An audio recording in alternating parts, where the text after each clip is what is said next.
Nagsisimula ang eksena sa gitna ng gubat. Malalim na ang gabi. Malamig ang kanyang tingin, puno ng pagkadismaya dahil bumagsak sa pagsubok. Walang pag-aalinlangan, muli ibinaon sa putik.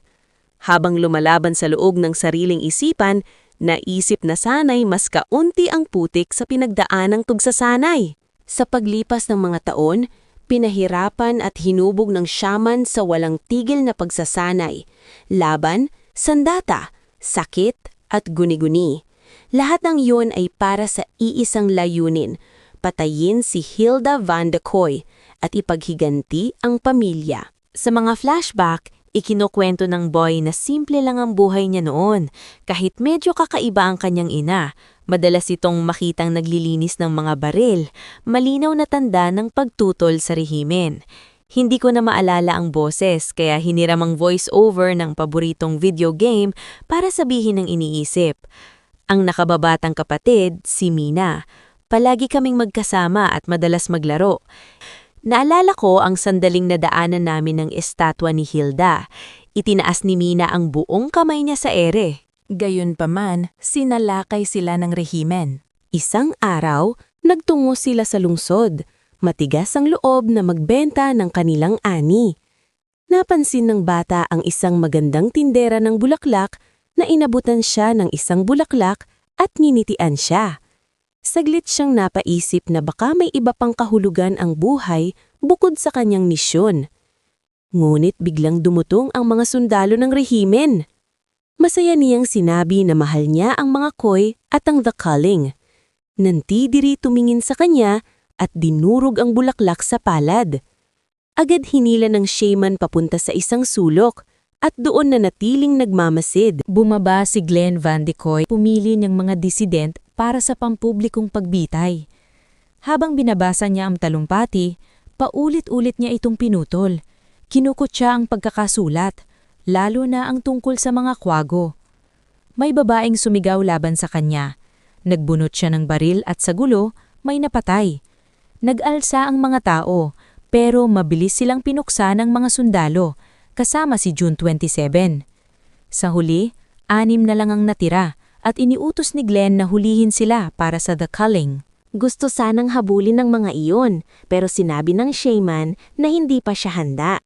Hindi sumunod at pinili humabol pa rin, hanggang sa mapilitang magtago sa loob ng trunk ng kotse ni Glenn. Sa isang bodega, pinagalitan ni Gideon si Glenn dahil sa ginawang masaker at dahil hindi man lang sila nakaabot ng 12 tao para sa The Culling. Sumagot si Glenn na aayusin niya ang gusot kapag dumating si Melanie.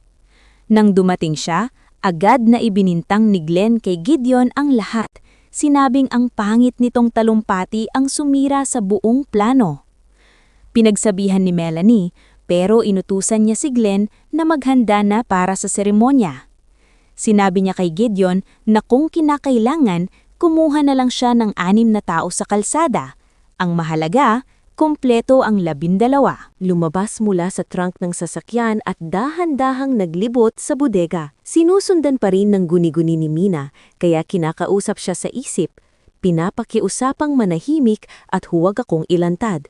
Pero paulit-ulit nakakalimutang wala na talaga siya, kaya napapadpad sa bukas na lugar. Doon siya nakita ni Glenn at agad niyang inutusan ang mga tauhan niyang habulin. Naalala ang lahat ng pinagdaanang pagsasanay at hinarap sila. Gumamit ng kamao, kutsilyo at pati mga baril nila laban sa kanila. Sa gitna ng laban, nakasalubong si Basho. Inalok niya ng tulong para patayin si Hilda kapalit ng kalayaan niya, kaya pinalaya siya. At doon, napagtantong hindi na nag-iisa. Ipinagpatuloy ni Isona ang pagpapatay sa mga sundalo habang si Basho ay nagtatago at umiiwas sa putukan. Sa huli, wala ni isa sa kanila ang natira. Sinubukan ni Glenn na tumakas, pero nahuli siya ni Boy at Basho. Habang iniinteroga siya, umamin si Glenn na taon-taon ay may handaan si Hilda sa kanyang mansyon bago ang The Culling at inalok pa niyang tulungan silang makapasok ng palihim. Sa kasamaang palad, nabitawan ni Basho ang bisyo na hawak niya para panakot sa kanya at tumama ito sa ulo ni Glenn na agad na nadurog. Pagkatakas mula sa bodega, Dinala ni Basyo sa lihim na tagpuan ng kilusan, pero wala ang nadatnan. Pagpasok, tinutukan ni Benny ng baril bago siya agad pakalmahin ni Basyo. Nagyakap silang dalawa at nang magsalita si Benny, nabasa ang mga labi niya pero ibang wika ang gamit. Para sa akin puro kalokohan ang tunog. Minsan nakakatawa pa. Pero malinaw ang ibig sabihin. Sinalakay sila ng rehimen at pinatay ang lahat. Si Benny lang ang nakaligtas. Nalaman din ni Basyo na patay na ang babaeng mahal niya. Nang bumigay siya sa iyak, inabot ang kamay niya para aliwin siya. Galit at puno ng determinasyon, sinabi ni Basyo kay Benny na babalikan nila ang laban dahil alam na nila kung nasaan si Hilda ngayong gabi. Pinaupo at sinimulang ipaliwanag ang plano, pero tulad ng dati, ipinaliwanag ito ni Benny sa paraang hindi maintindihan. Biglang dumating si Mina sa tabi at sinabi, basta tumanggo na lang at gawin na lang ang kailangan kapag dumating ang oras. Bumiyahe sila papunta sa mansyon at pinatay ang ilang gwardiya at isang chef. Binigyan nila si Boy ng damit ng chef para makapagsana ng hindi halata. Pumasok dala ang isang cake pero hindi alam ang gagawin at pansamantalang nalibang sa mga macaron. Nakita ni Basyo at sinubukang ibalik sa misyon pero hindi siya nagtagumpay. Sinabi sa kapatid ko na magtago habang pupunta para gawin ang mga gawain ng chef. Pagpasok sa kusina, tinanggal ang uniforme. Napansin niyon ng iba pang mga manggagawa at agad silang kumuha ng mga kutsilyo. Lahat ay handang lumaban. Lumaban gamit ang isang cheese grater at sa kakilakilabot na paraan, naputol ang balat ng mga kalaban. Binitawan niyon at kinuha ang butcher's cleaver. Pumasok sa dining hall at pinutol ang lalamunan ng isang gwardya bago tumungo sa ulo ng mesa kung saan nakaupo si Hilda. Sa isang mabilis na galaw, pinutol ang kanyang ulo. Nanalo at nabawi ang karapatan para sa pamilya. Ang iba sa mesa ay sumigaw sa takot. Hinawakan ng batang lalaki ang ulo at napagtanto niyang hindi iyon si Hilda. Bigla na palibutan ng mga gwardya ni Gideon. Ipinaliwanag niya na alam niyang may susubok na patayin si Hilda kaya naghanda siya ng komplikadong bitag gamit ang mga aktor para hulihin ang mga bobo sa resistance. Gusto nilang lumaban pero kulang sa numero at armas. Umalis si Gideon at iniwan nito para asikasuhin ni June 27. Nakikipaglaban kay June 27, nagpapalitan ng suntok at hampas. Unti-unti, nararamdaman nagkakaroon ng kalamangan at nabubunot pa ang helmet niyang suot. Ngunit nang tumingin siya sa kanya, bigla siyang napahinto. Dito nagkaroon ng pagkakataon si June 27 na itulak siya sa bakod at patumbahin.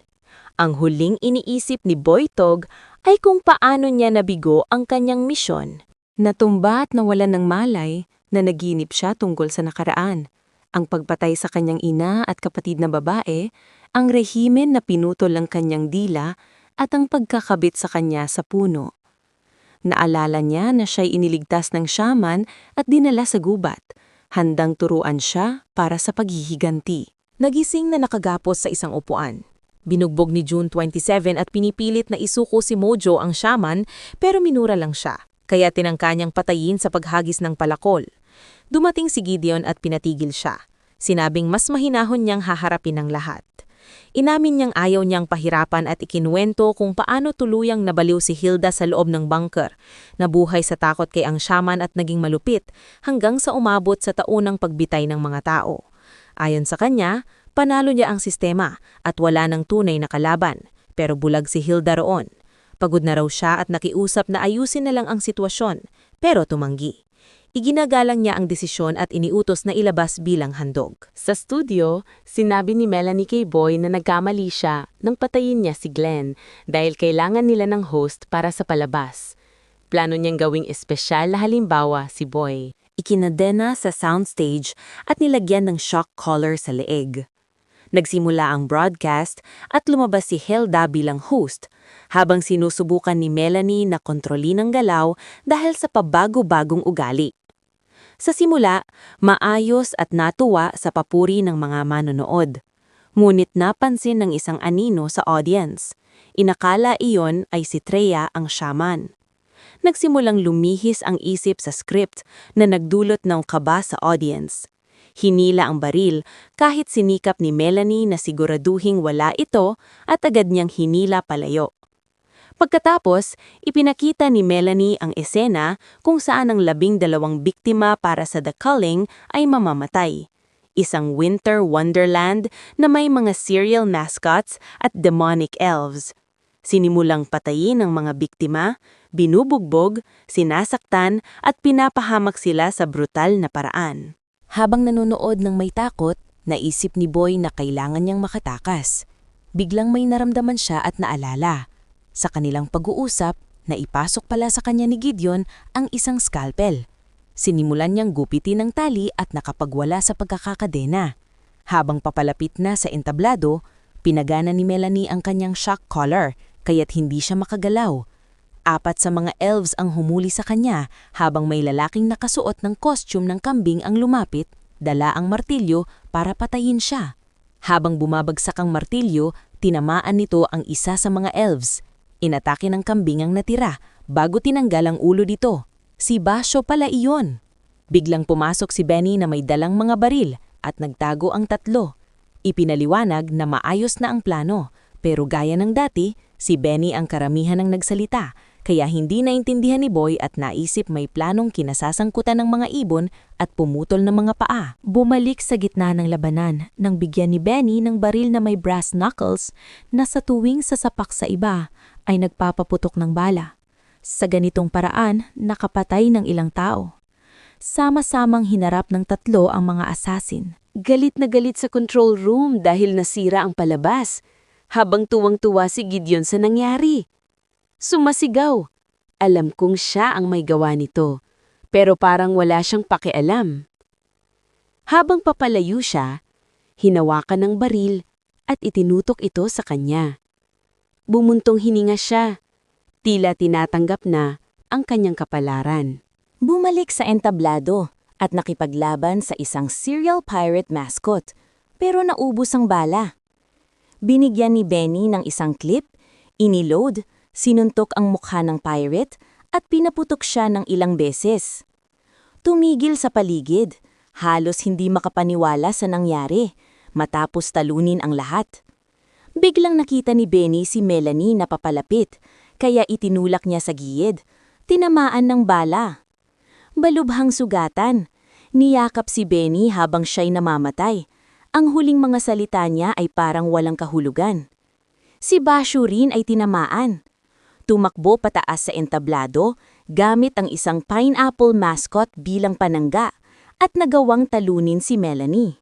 Ikinadena ni Boy si Melanie sa isang upuan at iniisip niya na siya ay ipapatay sa harap ng kamera. Sinabi niya sa kanya na gawing martir siya. Umikot ang kamera ngunit mabilis itong tumutok sa kanya. Sumigaw siya ngunit walang silbi nang biglang sumalpok ang kamera sa kanyang mukha, basag at nabahiran ng dugo. Humila ng kamera pabalik at ipinakita na tinusok ang mukha ni Melanie gamit ang metal na tadyang ng panning dolly camera. Bumagsak ang kanyang katawan sa sahig. Binulungan si Basho na bumangon at kahit sugatan, sinabi niyang dadalhin niya kay Hilda. Magkatuwang, may itinangakong pagtutulingan. Sa isang pasilyo, bumara ang mga gwardya.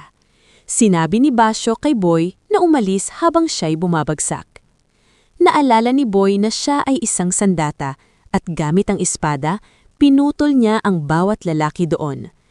Habang dumadaloy ang dugo, naaalala niya ang kanyang namatay na pamilya, ang pagkawala ng kanyang dila, ang kanyang pagtorture at ang kanyang pagsasanay. Nang magising siya mula sa alaala, patay na lahat ng lalaki. Lumingon siya kay Basho. Namatay na ito dahil sa mga sugat. Nagpatuloy si Boy. Wala na siyang ibang pagpipilian. Napakalapit na niya. Habang naglalakad sa pasilyo, nakita si Gideon na nakadapa. Tumawa siya at sinabi na hindi na magkakaroon ng encounter sa boss dahil nabaril siya ni Melanie. Binigyan niya ng keycard na magbibigay daan papasok sa bunker. Inihanda ang espada para umatake.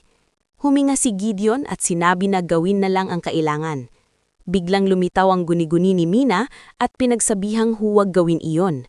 Sa kabila nito, tumangging magpatawad at umiyak si Mina, sinasabing siya ang kapatid. Sinabi na patay na ito at wala nang kailangan sa kanya. Pinagsaksak ni Gideon at napatay siya. Habang sumasakay sa elevator, lumabas si Hilda sa isang screen at binalaan na pagdating, papatayin ng kanyang mga tao at mamamatay ng walang saysay. Hindi, sabi sa kanya sa sariling kwento, hindi ito walang saysay.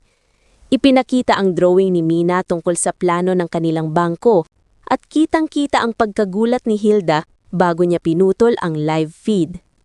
Pagdating sa ground floor, sinalubong ng mga lalaki na may baril pero hindi sila nagpapaputok.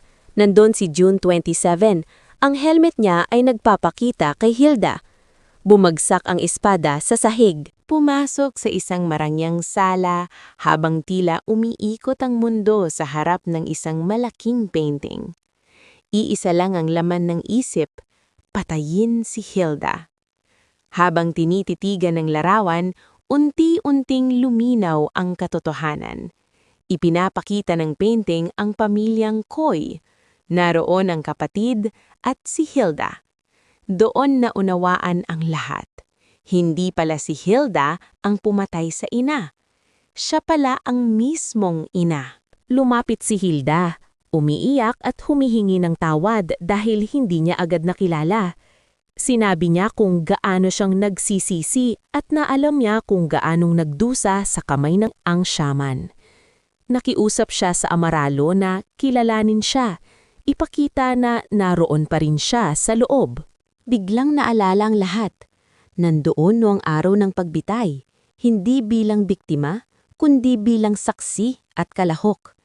Nakapila si ang shaman, ang kanyang anak, at ang babaeng inakala kong ina kasama ang anak nito para barilin. Nakiusap si ang shaman na huwag ang mga bata, pero pinarusahan lang sila ni Hilda dahil sa kanilang pagsuway. Pinilit niya akong pumatay gamit ang baril. Pinaputok ko ito at napatay ang anak ni ang shaman at ang babae kasama ang anak nito. Dahil sa panghihikayat ng ina ko na patayin si ang shaman, nagpanik ako at pinalabas ang baril nang walang direksyon bago tumakbo palayo. Habang tumatakbo sa gubat, bumagsak si Boy sa pag-iyak, labis na naguguluhan at nagdadalamhati sa nagawa niya. Nang tumingala siya, nakita niya ang shaman na bigla siyang itinumba sa lupa at sinimulang saktan ang kanyang lalamunan. Ngunit huminto ito. Nagdesisyong may mas mabuting paraan. Dinala siya ng shaman sa gitna ng gubat at sa pamamagitan ng pananakit at droga, pinilit siyang kalimutan si Hilda at paniwalaing patay na ang kanyang ina at kapatid na babae. Pagkatapos, pinutol niya ang kanyang dila at sinaktan ang kanyang pandinig upang maging mas madaling kontrolin. Natakot nang muling matuklasan ang katotohanan na siya ay bahagi ng nakakatakot na pamilyang ito at hindi alam na patay ang aking tiyahin at mga tiyuhin. At may isa pang nakagugulat na sorpresa kay Hilda. Si June 27 pala ay si Mina. Humihingi si Hilda ng palatandaan na siya pa rin ang anak niya, pero sobrang gulat ni Boy kaya hindi niya mabigyan ng kahit ano. Nakikita siyang banta, sinabihan niya si June 27 Mina na patayin si Boy. Sabi niya, wala na ang kapatid niya. Itinaas ni June 27 ang isa sa kanyang mga palakol pero nag-atubili. Itinaas ni Boy ang kamay niya at naalala ni June 27 ang araw na iyon sa harap ng estatwa. Sumigaw si Hilda na gawin niya ito, pero sa halip, binaliktad ni June 27 ang aksyon at pinatay ang kanyang ina, tinusok ang palakol sa noon nito. Nagtago sa likod ng bar, kinuha ni na June 27 at Boy ang mga Uzi submachine gun at nagsimulang bumomba palabas ng compound. Sa huli, nakaharap nila ang isang mabigat na armado at isang Gatling gun turret. Ginamit nila ang armadong lalaki bilang panangga at sumugod sa lalaking may Gatling gun, bago ito pinuntiryan ni Boy. Pinukpok at duguan, sumakay sila sa elevator. Sinabi ni June 27 sa kanya na inakala ni Hilda na patay na siya, pero hindi niya kailanman isinuko ang pag-asa na buhay pa siya. Nasaktan niya ang ibang tao dahil inakala niyang nasaktan sila sa kanya. Naging isang halimaw na siya. Biglang bumagsak ang elevator pabalik sa ibaba. Paglabas nila, nakita nila si Vang, ang shaman. Sinabi sa akin ng shaman na mahusay ang nagawa, pero hindi pa ito tapos. Sa pamamagitan ng sign language, naintindihan na kung bakit niya ginawa ang lahat ng yon, para sa kanyang paghihiganti. Sinasabi niya na nakamit na niya ito dahil patay na ang pamilya Koy at wala na silang kapangyarihan sa lungsod. Ngulit sinabi rin ng shaman na hindi lahat ng Koy ay patay pa. Itinuturo niya si June 27 at sinasabi na hindi siya titigil hanggang hindi nawawala ang lahat sa kanila at papatayin pa ako kung kinakailangan para makamit ang kanyang layunin. Ayaw isuko ang kapatid, kaya nauwi sa isang labanan ang dalawa laban sa isa. Bagaman parehong magagaling na mandirigma, unang nagkaroon ng kalamangan ang shaman, pinapalo at sinasaktan niya ng malupit na nagdulot ng malalalim na sugat. Sa isang pagkakataon, kinurot ang kwintas na suot na may maliit at matulis na bato. Ngunit nakuha muli ito ang shaman at ginamit upang hiwain ang braso at binti na nagdulot ng matinding pagdurugo. Nilihis niya ang bato laban at muntik na matusok, ngunit nakita ang pangitain ng aking nakababatang sarili at ito ang nagbigay ng lakas upang labanan ng shaman sa mga kasalanang ginawa niya. Bagaman may dahilan harapin ng pamilya Koy, ginawa ang isang malupit at hindi mapapatawad na bagay sa proseso. Sa huli, nagawang itusok ang matulis na bato sa leeg ang shaman at napatay siya. Wasak at duguan, lumapit sa kapatid. Sinabi na mas mabuti raw kung tatakbo na lang, ngunit tumangging iwan siya. Inilabas mula sa bunker. Habang tumatakas sa compound, ikinukwento sa kanya na hahanap ng paraan palabas at aalisin sa ganitong totalitaryong lungsod. Dahil karamihan ng pamilya Koy ay patay na, naniniwala babagsak ang rehemen at sana'y magdulot ito ng kapayapaan sa unang pagkakataon sa maraming taon. Ang huling eksena ay isang flashback ni na Boy at Mina sa arcade. Habang nagsisimula silang maglaro ng fighting game, tinanong ni Mina kung kasama siya ni Boy. Sumagot si Boy sa kanyang tanging maririnig na linya. Palagi,